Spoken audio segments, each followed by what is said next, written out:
या वर्षी मी उन्हाळ्याच्या सुट्टीत आजीकडे गेली.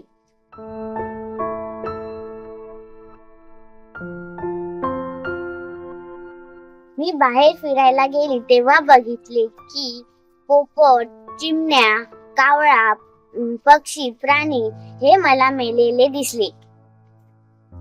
मग मी आजीला जाऊन विचारले. आजी म्हणाली की बाहेर तळे आटले असतील म्हणून त्यांना पाणी मिळाले नसले म्हणून ते मेले असतील.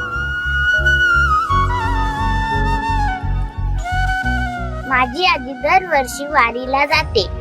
या वर्षी पण ती वारीला जाणार आहे आणि वारीला जाऊन पांडुरंगाला सांगणार आहे की सगळीकडे चांगला पाऊस पडू दे, तळे साठू दे आणि माझे प्राणी पक्षी जगू दे. तवा जोडलं मी हात जवा सारच थांबल तवा जोडलं मी हात खेळू लागली विठ्ठला मला रिकामी वाट छळू लागली विठ्ठला मला रिकामी वाट मारल्या मी अनवाणी मग किती येर झाऱ्या मारल्या मी अनवाणी मग किती येर झाऱ्या माझ्या घरातच झाल्या जशा युगाचार वाऱ्या.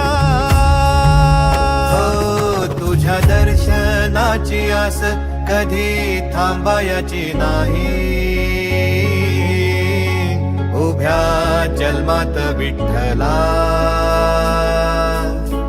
वारी चुकायाची नाही. माझी आजी कायम एक वाक्य म्हणते, थेंब थेंब हा विठ्ठलाचा, जीव वाचे या निसर्गाचा, वारी करू या निसर्गाची, सेवा करू या सृष्टीची.